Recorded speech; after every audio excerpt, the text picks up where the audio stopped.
If, in some cataclysm, all scientific knowledge were to be destroyed, and only one sentence passed on to the next generations of creatures, what statement would contain the most information in the fewest words?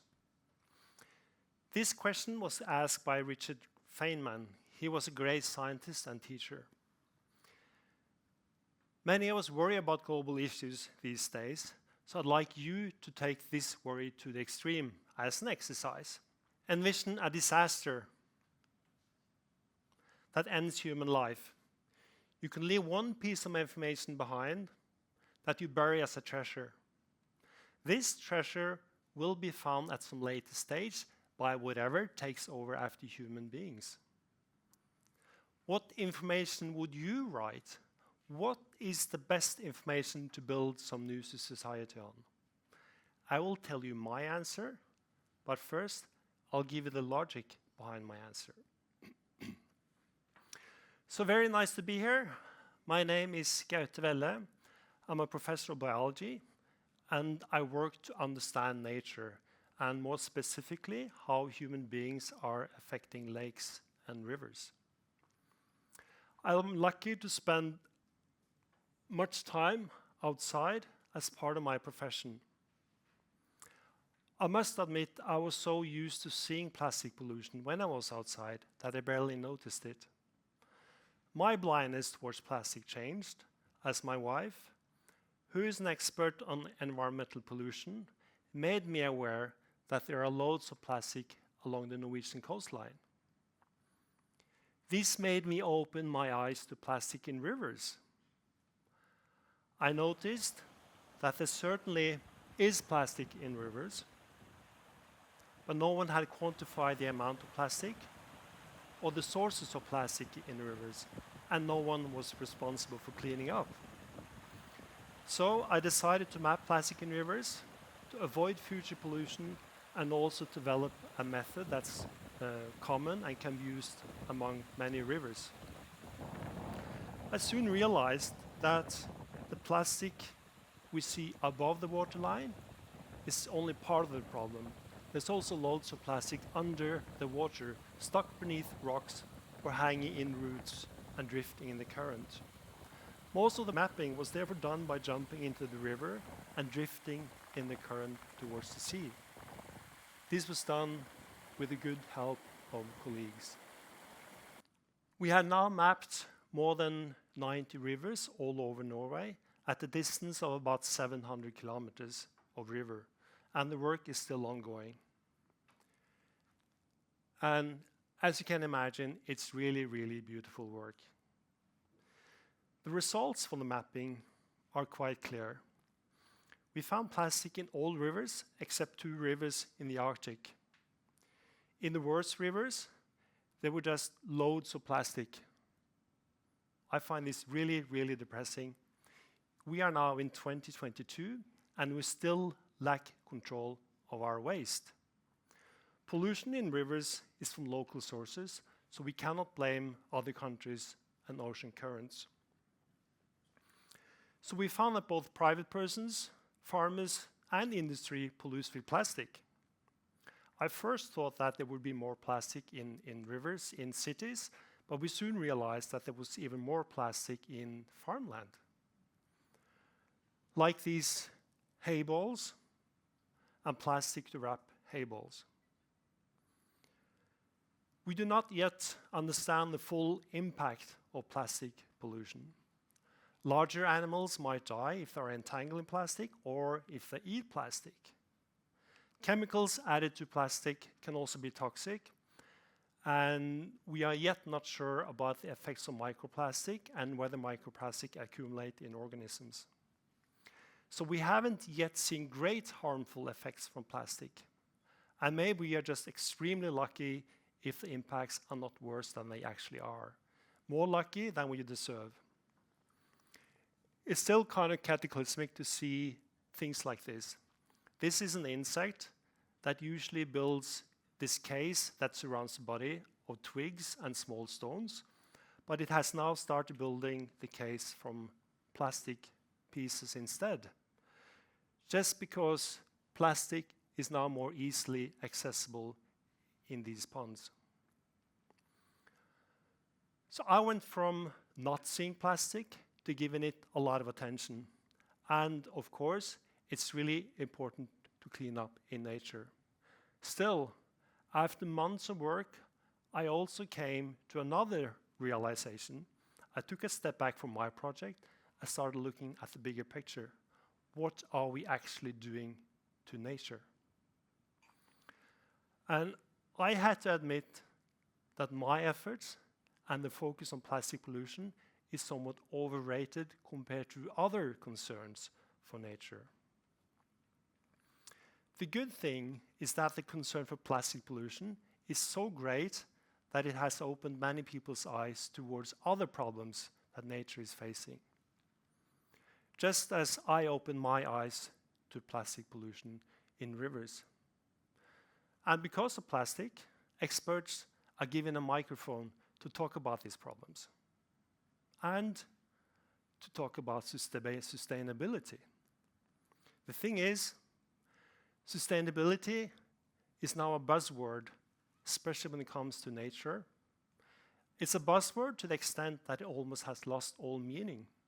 Every company and every governmental institution now want to highlight how they are sustainable, whatever damage they do to nature. All this focus on sustainability, and yet nature is bleeding as ever before. Nature will always lose if you try to balance between short-term benefits for economy and society with long-term benefits for nature or from nature. So this graph shows the species extinction rate towards the present. And this rate is now 1,000 to 10,000 times faster than before modern society. About 500 species die out every week. And this can in turn cause a snowball effect and more extinctions. So far, we cannot say that plastic has caused any extinctions.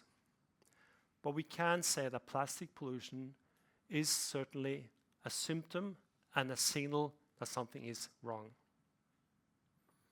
The most important reason why species die is land use and degradation of nature, as you can see in this figure. Humans cut forests, we pollute our fjords, we bring in alien species, and we cause climate change. This is happening right now and everywhere. I certainly understand that many of you find this overwhelming. I mean, I do too. I live in modern society. I have a house and a car, and probably way more skis than I ever need. I prefer to travel fast from A to B, even though I know that forests were cut to make room for highways. My ecological footprint is likely double compared to the global average. And this is a driving force for me in my profession to make some good as balance. So we can balance our ecological footprint by learning to hold two thoughts at the same time when we build society. We need to consider both society and nature. I think that biological knowledge is really essential if you want to build society with less harm on biodiversity. That's why I think that some biological knowledge should be taught in many different professions, like economy, engineering, and architecture. Look at this picture here, for example. The riverbed here is engineered to prevent flooding events. It probably looks good to most of you, but I can tell you that this is a sterile environment. It's a channel for the species living here. There are so many things we could do here to boost biodiversity and at the same time be able to prevent flooding. So I will also give you now a crash course in how to think this way. So hopefully you too can make some good to balance. I'll give you 4 easy concepts that will help you to understand how nature works. and also hopefully to help you to hold two thoughts at the same time. So first concept, we need to leave nature untouched. This is the best thing we can do for nature. The problem is that we as human beings are really poor at seeing connections. We claim that we'd only use this small forest to make a new highway, or only that part of a fjord to make a new industry. The thing is that we do this 1,000 times every year, and we don't see the connections. The sum of these impacts is what causes extinctions. It's the dose that makes the poison. As a biologist, I really prefer unexploited nature. Biological knowledge is really essential if we explore nature. That's why we need more than just this first concept. So over to my second concept. If you harm nature, make sure to keep some large natural areas intact, and make sure that there are corridors between these areas. It really makes a big difference how we exploit nature. To give you an example, here we demolished a barrier, man-made barrier, and we can see the effects of demolition of this barrier on the left-hand side before and on the right-hand side after. The number of fish really increased. And we can also think that you can go in the opposite direction from many fish to no fish when you make the barrier in the first place. So my third concept, if you harm nature, then the quality of what's left really matters. This is still the home for many species. So we need to know what species are present and the demands that these species have. Then we can ensure that what's left of nature fits the demands of these species. Like we do here, when we add spawning gravel for fish in a river that's explored for hydropower, where there were no spawning gravel left. And my last concept, if you harm nature, avoid all pollution. Physical chemical properties of nature really matters. So pollution, like plastics, causes harmful effects. We know that. We have enough knowledge now to better manage our pollution. So I hope you realize that you don't need to be a professor of biology to use and understand these concepts. I also hope you understand that we shoot ourselves in the foot when we damage nature to the extent that we do today. In a way, I'd say that we humans have the nature we deserve. We deserve damaged nature when we damage nature. Our problem as society is that we do not realize that humans and nature are basically one and the same thing. Humans have fundamental needs, and nature has fundamental needs. These needs are not really different. They do not include removing forests to build roads and mines. They do not include stock markets, energy demanding technology, or cheap plastic toys. So to give you some needs of humans. Humans need clean water and a diverse of foods as building blocks to function, grow, and remain healthy. Too many have forgotten the origin of food, water, and clothing. Just to be clear, all our needs are from nature. No nature, no human beings.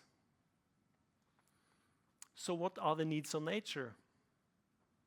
Nature needs to be free from pollution like plastics, but more importantly, nature needs ecosystems in large, untouched, connected areas.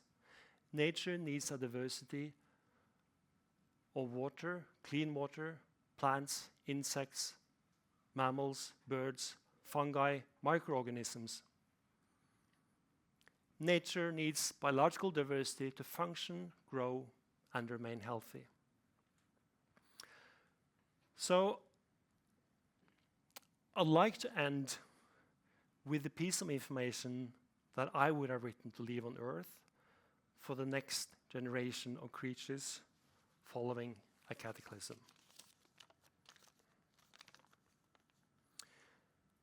The health of Earth and the health of all creatures that live on Earth are interconnected, and every disturbance to Earth will damage all creatures alike.